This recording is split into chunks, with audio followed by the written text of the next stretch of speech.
दोस्तों, नमस्कार, आदाब। मैं आपका दोस्त अकमेल अहमद आपके अपने ऑनलाइन इंस्टीट्यूट में आपका स्वागत है। आज मैं पर्यावरण के पहले टॉपिक के साथ आपके सामने उपस्थित हुआ हूँ। ये वीडियो आपका यूपीटेट एग्जाम के लिए बहुत इंपॉर्टेंट है, क्योंकि आप जानते हैं कि यूपीटेट एग्जाम में पर्यावरण 30 नंबर को लेकर आता है। इसलिए हम इसको बहुत अच्छे तरीके से आपके सामने प्रस्तुत करने जा रहे हैं। ये अगर आप हमारे इस वीडियो को लगातार देख रहे हैं, हमारे चैनल को देख रहे हैं, तो हम उम्मीद करते हैं आप 150 में 135, 140 तक मार्क कर सकते हैं। तो पहले हम बात करने चल रहे हैं, जल्दी से हम बात करने चल रहे हैं पहले अपने टॉपिक पे, जो आपका आज का हमारा टॉपिक है पर्यावरण। पर्यावरण को हम लोग क्या करते हैं, पर्यावरण से सबसे पहले हम लोग इसको क्या करते हैं, विच्छेद करते हैं, जिसका अर्थ होता है परि और क्या होता है आवरण से क्या होता, परि और आवरण। तो दोनों क्या होता है कि दोनों के संधि से क्या बन जाता है, दोनों की संधि से हमारा क्या बन जाता है, पर्यावरण। क्या बन जाता है, पर्यावरण, जिसको हम लोग क्या कहते हैं, इंग्लिश में क्या कहते हैं, इन्वायरमेंट कहते हैं। इन्वायरमेंट क्या होता है कि इसको वातावरण भी कह सकते हैं, पर्यावरण भी कह सकते हैं। दोनों लगभग क्या होते हैं कि मिलते जुलते रूप है, हल्का सा अंतर होता है, वो बाद में हम लोग पढ़ लेंगे। लेकिन हम लोग बात करने चल रहे हैं यहाँ पर हमारे चारों तरफ जो पर्यावरण किसको कहते हैं। तो पर्यावरण में सबसे पहले क्या होता है कि हमारे चारों तरफ जो जीवधारियों वनस्पतियों को जो चारों ओर से घेरे हुए है, उसे ही क्या कहते हैं, पर्यावरण कहते हैं। फिर मैं दोबारा बता रहा हूं, जीवधारियों जितने भी आपके की जीवधारी है, एनिमल है, और जो हमारे प्लांट है, जो वनस्पतियां हैं, इनको चारों ओर से जो घेरे हुए हैं, वही हमारा क्या है, इन्वायरमेंट है, या इसको हम लोग कहते हैं पर्यावरण है। तो यहाँ पे बात करने चल रहे हैं। अब बात आती है कि ये हमारी डिफिनेशन है, लेकिन एक डिफिनेशन और आती है 1986 में, एक डिफिनेशन आई थी। उस डिफिनेशन, अब आप कहेंगे कि 1986 में कौन सी डिफिनेशन आई थी। एक डिफिनेशन आई थी जिसको हम लोग कहते हैं कि आपको कहते हैं कि पर्यावरण संरक्षण का अधिनियम। एक आया था कि अगर पूछता है पर्यावरण संरक्षण का अधिनियम, पर्यावरण संरक्षण अधिनियम, ये बहुत इंपॉर्टेंट आपके लिए हो जाता है। ये क्वेश्चन ये हमेशा आपके इस एग्जाम में दिखाई पड़ता है। कब आता है, 1986 में। जब कोई अधिनियम आता है, कोई कानून आता है, जिस संदर्भ में कानून बनते हैं, कोई अधिनियम बनता है, तो वो अपनी एक परिभाषा लेकर आता है। उसी तरीके से जब 1986 में पर्यावरण संरक्षण अधिनियम बना है, तो उन्होंने क्या किया है, उन्होंने पर्यावरण को परिभाषित किस तरीके से किया है, मैं आपको पढ़कर बता रहा हूं। ये अकॉर्डिंग टू आपके संविधान में क्या कहा गया है, इसमें यह कहा गया है कि पर्यावरण संरक्षण अधिनियम के अनुसार पर्यावरण की परिभाषा इस प्रकार है कि पर्यावरण किसी जीव के चारों तरफ से घिरे भौतिक और जैविक दशाएं और उनके साथ अंतः क्रिया को सम्मिलित किया जाता है। ये कह रहे हैं कि जो पर्यावरण संरक्षण अधिनियम बना, उन्होंने ये कहा कि कोई भी जीवधारी होता, कोई भी जीव है या वनस्पति है आपका, कि वनस्पति ये क्या होता है, ये वनस्पति क्या करती हैं कि जो भी भौतिक पर्यावरण है, भौतिक पर्यावरण को मतलब होता है कि भौतिक पर्यावरण का मतलब होता है, जिसको हम लोग इसका एक नाम और होता है अजैविक पर्यावरण। क्या होता है, अजैविक पर्यावरण, अजैविक पर्यावरण।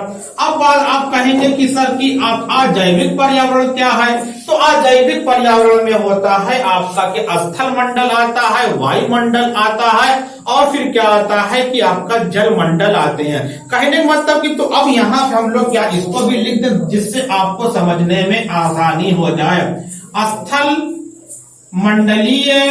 स्थल मंडलीय पर्यावरण हो गया, आपने ये देखा, जिसको हम लोग क्या कहते हैं, लिथोस्फीयर कहते हैं। लिथोस्फीयर इन्वायरमेंट में ईयर लिखता हूं, इन्वायरमेंट को लिखते हो। फिर आपका क्या आता है, आपका कि वायुमंडल आता है, वायुमंडलीय पर्यावरण होता है, जिसको इसकी इंग्लिश क्या होती है, जिसको हम लोग एटमॉस्फेरिक कहते हैं, फेरिक इन्वायरमेंट हम कहते हैं। एक और होता है स्थल मंडल, वायुमंडल, फिर क्या होता है आपका कि जल मंडल। मंडलीय, जल मंडलीय पर्यावरण, जिसकी इंग्लिश होती है क्या होती है, हाइड्रोस्फेरिक होती है। क्या होती है, हाइड्रोस्फेरिक होती है, हाइड्रोस्फेरिक इन्वायरमेंट। हम यहाँ पे इंग्लिश क्यों लिख रहे हैं, कभी कभी क्वेश्चन क्या आता है, हिंदी के स्थान पर इंग्लिश शब्द का इस्तेमाल कर देते हैं, तो वहां पे हमसे गलती होने की संभावना बढ़ जाती है। तो हमने क्या बताया था कि पर्यावरण संरक्षण अधिनियम में जो ये अधिनियम आया, जो आपका कानून बना, इस कानून में क्या बातें, परिभाषा कैसे की गई है पर्यावरण की। इन्होंने कहा कि जीवधारियों अर्थात जीवों या जीव और वनस्पति तथा अजैविक पर्यावरण के मध्य क्या होती है, एक अंतःक्रिया होती है। इस अंतःक्रिया को क्या कहा जाता है, पर्यावरण कहा जाता है। जब अंतःक्रिया होगी तो क्या होगा कि जलमंडल का प्रभाव भी जीवों पे पड़ेगा, वनस्पतियों का पड़ेगा, वायुमंडल का प्रभाव पड़ेगा, स्थल मंडल का भी इस पे प्रभाव पड़ता है। ये हमारा क्या था, अगर क्वेश्चन आता है कि पर्यावरण संरक्षण अधिनियम कब आया, 1986 में आया। फिर मैं आप ये इस नियम में पर्यावरण को कैसे परिभाषित किया तो आपके समझ सकते हैं। सिर्फ इसमें क्या क्या, दोनों में इंटर क्या कहा गया, दोनों में अंतःक्रिया क्या है कि इंट्रा मतलब कि इंट्रा रिएक्शन के बारे में बात किया गया कि जीव और पर्यावरण के मध्य, जीव और वातावरण के मध्य क्या होता है, जीव स्थल मंडल के बीच क्या होता है, एक प्रकार का कॉम्बिनेशन होता है, क्रिया होता है, इसी को क्या कहते हैं, पर्यावरण कहते हैं। अब बात करना है कि यहाँ पर आगे हम बात करना, तो ये आप देखिए इतना ये हुआ। अब टाइप्स ऑफ इन्वायरमेंट के बारे में बात कर ले हम लोग, तो हम आगे लिखने चल रहे हैं कि पर्यावरण के प्रकार के बारे में बात करते हैं। पर्यावरण के प्रकार, तो पर्यावरण के प्रकार के बारे में बात करना चल रहा। तो अगर पूछता पर्यावरण कितने प्रकार हैं तो क्या बताओगे, मैं यहाँ पे लिख दे रहा हूँ 2 प्रकार के हैं। तो यहाँ पे आपने देखा, अभी मैंने बताया था, फिर इसको मैं लिख रहा हूँ। अब यहाँ पर देखिए, इससे टॉपिक को शुरू करने से पहले आपके लिए एक इंफॉर्मेशन है कि आप हमारे चैनल को जुड़िए, आप हमारे डिस्क्रिप्शन बॉक्स में आइए, वहां पे यूपी टेट लिख कर आप कमेंट कर सकते हैं, वहां पे कुछ भी आप ज्वाइन हो सकते हैं। नीचे जो नंबर चल रहा है यहाँ पर भी आप व्हाट्सएप ग्रुप से हमारे जुड़ सकते हैं। और एक सब्सक्राइब भी कर, अगर नहीं किया सब्सक्राइब भी कर दीजिए, बेल आइकन को भी प्रेस कर दीजिए। इसी के साथ साथ आपको हमारे यहाँ टेस्ट सीरीज भी मिल जाएगी, बहुत अच्छे तरीके से हम लोग उस पर वर्क कर रहे हैं, हमारी टीम कर रही है। और जो चीजें हम यहाँ पे पढ़ा रहे हैं, हम उसी तरीके से आपको नोट्स प्रोवाइड करेंगे। ये आप देख लीजिए, आप यहाँ पे जो पढ़ रहे हैं तो इसको इसी तरीके से आपको हमारे यहाँ नोट भी मिलेगी। तो आपको नोट को समझने में, और वीडियो देख रहे हैं, नोट पढ़ने, तो आपको समझने में कोई दिक्कत नहीं होने वाली। तो बात करती है कि अगर क्या होता है कि पर्यावरण के प्रकार, तो बोलते इसको क्या बोला जाता है, टाइप्स ऑफ इन्वायरमेंट। क्या बोलते हैं, टाइप्स ऑफ इन्वायरमेंट। तो क्या होता है टाइप्स इन्वायरमेंट में, क्या होता है जिसको हम लोग क्या पहले में क्या लिखते हैं, अजैविक घटक। क्या होता है, अजैविक पर्यावरण के बारे में बात होती है। फिर क्या होती है, इसका एक नाम और होता है, इसको भौतिक पर्यावरण भी कहा जाता है। क्या कहते हैं, भौतिक पर्यावरण के नाम से भी जानते हैं। अब दूसरा नंबर, इसको ए मान लीजिए, ये आपका बी है। 2 प्रकार के होते हैं। ये क्या होता है, इसको हम लोग क्या कहते हैं, जैविक पर्यावरण कहते हैं, जैविक पर्यावरण कहते हैं। इसकी इंग्लिश क्या होती है, इसकी इंग्लिश होती है बायोटिक। क्या होती है, बायोटिक इन्वायरमेंट हो गया। इसको क्या कहते हैं, इसको हम लोग कहते हैं फिजिकल। क्या कहते हैं, फिजिकल इन्वायरमेंट के बारे में बात करते हैं। ठीक, ये हुआ। अब यहाँ पे हमको क्या आया था कि अब देखिए, तो जैविक पर्यावरण में आपको क्या 2 चीजें आती हैं। इसमें कौन कौन आते हैं, ये आपका क्या आता, फ्लोरा आता है। क्या आता है, आपका फ्लोरा आता है, फ्लोरा इन्वायरमेंट मिलेगा। और क्या होगा, फौना। क्या होता है, फौना इन्वायरमेंट। फ्लोरा का मतलब होता है कि वनस्पतियां, क्या होती है कि वनस्पतियां इसमें आती हैं। और फौना का मतलब होता है जंतु होते हैं, जंतु पर्यावरण। वनस्पतियां पर्यावरण आपको इसमें आता है। और इसमें क्या आता है, जंतु पर्यावरण आपको इसमें चीजें आती हैं। अब बात यहाँ पे आती है कि अजैविक पर्यावरण, इसी में क्या आएगा, आपका तापमान आएगा, इसी में आपका उच्चावच आएंगे, इसी में पर्वत आएंगे। जितनी चीजें आपको दिखाई पड़ रही हैं सभी क्या आती है, सभी को हम लोग क्या कहते हैं, अजैविक पर्यावरण कहते हैं, या भौतिक या फिजिकल इन्वायरमेंट के नाम से जानते हैं। इनको भी क्या करते हैं, हम 3 भागों में बांटते हैं। तो हम इसको भी लिख दे रहे हैं। पहले क्या होता है कि स्थल मंडलीय, क्या होता है, स्थल पर्यावरण या स्थल मंडलीय, इसको हम लोग क्या कहते हैं, स्थल मंडलीय पर्यावरण कहा जाता है, जिसको इंग्लिश में क्या कहते हैं, लिथोस्फेरिक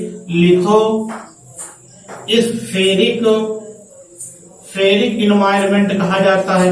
नंबर 2 क्या होता है आपका, क्या फिर आपका वायुमंडल क्या होता है, वायुमंडलीय पर्यावरण के बारे में बात होती है, वायुमंडलीय पर्यावरण के बारे में, जिसको हम लोग क्या कहते हैं, एटमॉस्फेरिक कहते हैं। क्या कहते हैं, एटमॉस्फेरिक इन्वायरमेंट के बारे में बात होती है। नंबर 3 क्या होता है आपका कि स्थल मंडल, वायुमंडल, फिर क्या आता है आपका जलमंडलीय पर्यावरण के बारे में बात होती है। यहाँ आपने देखा, इसको कहते हैं कि आपको क्या हाइड्रोस्फेरिक कहते हैं, क्या कहते हैं, हाइड्रोस्फेरिक इन्वायरमेंट कहा जाता है। तो यहाँ पे आपने देखा कि पूरा क्या है कि ये आप देख रहे हैं कितने प्रकार के होते हैं, हम लोगों ने देख लिया 2 प्रकार के होते हैं। स्थल मंडलीय पर्यावरण होता है, इसमें क्या आएंगे, पूरे पर्वत आएंगे, पठार आएंगे, ये चीजें आएंगे। वायुमंडल में क्या होगा आपका कि जो आपका समतापीय होते हैं, मंडल होते हैं, क्षोभ मंडल होते हैं, उसमें हम लोग बात करेंगे। जल मंडल में क्या होता है, जल मंडल में आपके सागर होंगे, महासागर होंगे, उसके बारे में बात करेंगे। तो ये आप देखिए यहाँ, इसमें क्या होगा, वनस्पतियां हैं, सभी प्लांट हैं, उष्णकटिबंधीय क्या है, वहां प्लांट में क्या होगा, जंतु कौन कहाँ निवास करता है, इसके बारे में बात करेंगे। तो देखिए इसके बारे में पहले इसका स्क्रीनशॉट लीजिए, फिर मैं आगे बात करता हूँ। देखिए तो आपने इसका स्क्रीनशॉट ले लिया होगा, मैं इसको साफ करने चल रहा हूँ। अब आगे जो मैं बताने जा रहा हूँ सिर्फ उसका मैं इंट्रो दूंगा, लेकिन उसके लिए मैं अलग वीडियो बनाऊंगा, तब आप समझेंगे कितना महत्वपूर्ण होता है। आप लोग हमेशा क्या देखते होंगे, एक वर्ड आता है बायोम। क्या आता है कि एक वर्ड अक्सर पेपर में देखने को हमको मिल जाता है, जिसको हम लोग कहते हैं बायोम। तो ये बायोम क्या होता है, इसके बारे में आप बताएंगे मुझे कि बायोम क्या है। बायोम अगर आपसे कोई पूछ ले व्हाट इज बायोम, तो बायोम का मतलब होता है, क्योंकि जो पर्यावरण होते हैं 2 प्रकार के होते हैं, जैविक घटक होता है, अजैविक घटक होता है। तो यहाँ पे पहले मैं डिफिनेशन आपको बता दे रहा हूँ कि जैविक घटक, अजैविक घटक जहां के मिलने से क्या बनता है, बायोम बनता है। क्या बनता है, बायोम। तो यहाँ का मतलब हम यहाँ पे इस तरीके से समझ सकते हैं कि जैविक घटक मतलब कि क्या होगा कि जैविक घटक, जैविक पर्यावरण, लिख घटक का मतलब पर्यावरण कर सकते हैं। जैविक पर्यावरण प्लस आपका अजैविक पर्यावरण, अजैविक पर्यावरण, इनके मिलने से क्या बन जाता है, बायोम बनते हैं। ये बहुत बायोम बनते हैं, ये बहुत इंपॉर्टेंट है। इसको कभी आप इस तरीके से अपनी नोट बनाएंगे, उसमें आप क्या करोगे, इसको बॉक्स में कर दोगे। जैविक का मतलब क्या होता है कि जो हमारे जीव जंतु हैं, हम लोग हैं, जैविक आते हैं। अजैविक घटक में आपका जो आपका सन है जैविक घटक है, वो अजैविक घटक है। तापमान क्या है, अजैविक घटक है। जल क्या, अजैविक घटक है। पर्वत क्या है, जैविक घटक। उच्चावच जो ऊंचाई है, ये जैविक घटक मतलब अजैविक घटक है। तो इनमें क्या होगा, इनके मिलने से क्या होता है, उसी को हम लोग क्या कहते हैं, बायोम कहा जाता है। अब बात आती है कि बायोम क्या होते हैं, आप लोगों ने 3 प्रकार के पढ़े होंगे, इसको में भी मैं यहाँ पे मैं बात करूंगा। उष्णकटिबंधीय क्या पढ़ा होगा कि आपने क्या पढ़ा कि उष्णकटिबंधीय बायोम के बारे में, बायोम के बारे में हम लोग पढ़ेंगे। बहुत इंपॉर्टेंट ये, मैं आपको बहुत अच्छे तरीके से इसका मैं आपका ज्ञान दूंगा। फिर बात आती है कि आपका शीतोष्ण बायोम के बारे में, इसमें ये एक होता है। फिर एक होता है जो अक्सर क्वेश्चन आते हैं, टुंड्रा बायोम। क्या आता है? Tundra biome. देखिए टुंड्रा से क्वेश्चन आए या ना आए, लेकिन यहां से क्वेश्चन आने के चांसेस कितने होते हैं? 90% होते हैं। तो यहां से हम बहुत अच्छा अलग से इसकी वीडियो बनाएंगे, पूरे टुंड्रा के बारे में बात करेंगे। तो आप देख रहे हैं कि यहाँ पे हमने बायोम देख लिया, जहां पे जैविक और अजैविक घटक के मिलने से क्या होता है, जैविक अजैविक घटक के मिलने से क्या बनता है? बायोम बनता है। बायोम क्या होते हैं? उष्णकटिबंधीय बायोम होता है, मैं इसके बारे में बात करूंगा, पूरे मैप के बारे में बात करूंगा, शीतोष्ण बायोम के बारे में बात करूंगा और टुंड्रा बायोम के बारे में बात करूंगा।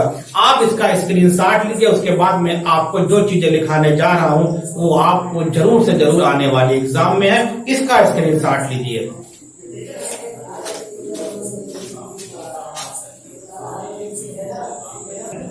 तो आपने स्क्रीनशॉट लिया और देखिए मैंने क्या कहा था। आगे मैं जो आपको बताने जा रहा हूं, यहां से आपके क्वेश्चन आने की संभावना बहुत है, बहुत आपका की संभावनाएं बनी रहती हैं। एक कोई मैं आपको लिखने जा रहा हूं कि आपको हम लिखेंगे कि पर्यावरण व वन मंत्रालय कब बना था? ये आपका मंत्रालय कब ये सृजित हुआ था? ये बहुत इंपॉर्टेंट है, बहुत ही इंपॉर्टेंट है। तो कब बना गया? 1985 में ये बनाया गया था। क्या बनाया गया था? पर्यावरण और वन मंत्रालय कब बनाया गया था? 1985 में ये बनाया गया था। फिर बात आती है, अगला क्या आता है कि एक आई थी गंगा कार्य योजना कब आई थी? ये भी आपको समझना। मैंने क्या कहा, आपको लास्ट में वो चीजें दूंगा जो आपको स्मार्ट बनाएगा। एक आती गंगा कार्य योजना। गंगा कार्य योजना गंगा कार्य योजना की शुरुआत कब हुई थी? योजना की शुरुआत भी कब हुई थी? 1985 में। ये आपका बहुत इंपॉर्टेंट है। ये आपने देखा 85 की दो चीजें हो गई। अब बात फिर मैं लिख दे रहा हूं कि 86 में क्या आया था? क्या आया था? पर्यावरण संरक्षण अधिनियम आया था। नंबर 3, ये अगर पूछता है कि पर्यावरण संरक्षण अधिनियम संरक्षण, यहाँ पे मैं एक आपको ट्रिक देने जा रहा हूं, अगर आपको अच्छी लगे तो कमेंट बॉक्स में भी बताइएगा। संरक्षण अक्सर क्वेश्चन मतलब कंफ्यूज हम कहाँ होते हैं? कंफ्यूज होते हैं कि ये 72 में आया था कि 86 में आया था। किसमें? 72 में आया था कि 86 में आया था। तो पर्यावरण संरक्षण का मतलब 86 याद कर सकते हैं ना? संरक्षण का है या 86 का है? अब क्या रहेगा? अब याद रहेगा 1986। संरक्षण का मतलब यहाँ पे क्या करोगे? संरक्षण आपका 1986 में ये। अब देखिए ये हुआ। अब यहाँ पे मैं एक ब्लैक पेन से लिख रहा हूँ, इसका मतलब ये इन दोनों में अंतर है। एक आता वन्य जीव संरक्षण अधिनियम, वन्य जीव संरक्षण अधिनियम। यहाँ पे आपको क्या करना है? रुकना है। अगर यहाँ पर आप ठहर कर अगर नहीं हल किया तो आपको क्वेश्चन गलत होने की संभावना बढ़ जाती है। तो मैंने क्या पर्यावरण संरक्षण मैंने 86 कह दिया। अब यहाँ पे वन्य जीव संरक्षण, तो यहाँ पे 86 नहीं आएगा, यहाँ पे क्या आएगा? 1972 में आएगा। कब आएगा? 1972 में आएगा। तो ये आपके लिए इतने पॉइंट आपको बहुत इंपॉर्टेंट है। एक पॉइंट और होता है कि पहले क्या था, इस समय हमारा नीति आयोग है, उससे पहले क्या था कि जब 14 के मतलब बीजेपी सरकार नहीं आई थी, जब 14 के पहले क्या था हमारे यहाँ क्या थी कि वहाँ पंचवर्षीय योजना चलती थी। तो पंचवर्षीय योजना पूछता है कि प्रथम बार पंचवर्षीय योजना में विकास के साथ पर्यावरण को कब जोड़ा गया? वो चौथी पंचवर्षीय योजना थी। तो प्रथम बार चौथी पंचवर्षीय योजना में पर्यावरण को विकास के साथ जोड़ा गया। मैं बोल दे रहा हूं, फिर से बोला, प्रथम बार चौथी पंचवर्षीय योजना में पर्यावरण को विकास के साथ जोड़ा गया। अगर क्वेश्चन आता तो आप लोग क्वेश्चन कैसे आ सकता है? क्वेश्चन आ सकता है कि किस पंचवर्षीय योजना में पर्यावरण को विकास के साथ जोड़ा गया? तो क्या बताओगे? चौथी पंचवर्षीय योजना में। कब पहली बार कब जोड़ा गया? चौथी पंचवर्षीय योजना में। आप पूछ सकता है कि चौथी पंचवर्षीय योजना में किसको जोड़ा गया था विकास के साथ? तो क्या बताओगे? पर्यावरण को जोड़ा गया था। तो आप इन चीजों को आप लोग बहुत अच्छे से याद करेंगे, इसकी नोट्स बनाएंगे, और अगर हो सके तो हमारे व्हाट्सएप ग्रुप पे इसको भी आप इसको शेयर करिएगा। और हमारे क्या है कि और हमारे यहाँ आपको हार्ड कॉपी भी मिल जाएगी, पीडीएफ भी मिल जाएगी, और जो आपको हमारे यहाँ नोट्स मिल रहा है, जो हम पढ़ा रहे हैं उसी की पूरी वही नोट्स मिलेगी। अगर आप वीडियो देख रहे हैं तो हमारे नोट्स को समझने में जरा से भी आपको दिक्कत होने वाली नहीं है। तो आप हमारे ज्वाइन करिए हमारे यहाँ, व्हाट्सएप नीचे नंबर चल रहा है, व्हाट्सएप ग्रुप पे आइए और हार्ड कॉपी भी आप हमसे ले सकते हैं। Okay, thank. इसी के साथ मैं अपने शब्दों को, अपनी वाणी को विराम देता हूँ। दोस्तों बने रहिए, मेहनत करिए, नेवर गिव अप।